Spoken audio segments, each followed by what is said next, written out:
ದೇಶ ಸೇವೆಯೇ ಈಶ ಸೇವೆ ಎಂದು ಕರೆ ನೀಡಿ ತಾಯಿಗಿಂತಲೂ ತಾಯಿನಾಡೆ ದೊಡ್ಡದೆಂದು ಸಾರಿ ವೀರ ಪರಾಕ್ರಮಗಳಿಂದ ಬ್ರಿಟಿಷರ ವಿರುದ್ಧ ಹೋರಾಡಿ ಕಿತ್ತೂರಿಗೆ ಮೊದಲ ಜಯ ತಂದುಕೊಟ್ಟ ಕಿತ್ತೂರ ಚೆನ್ನಮ್ಮಳ ಬಲಗೈ ಬಂಟ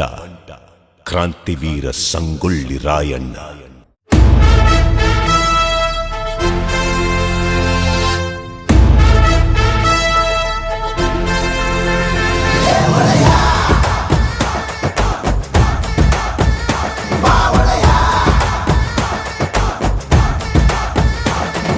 ಸಿಡಿಲಿವನು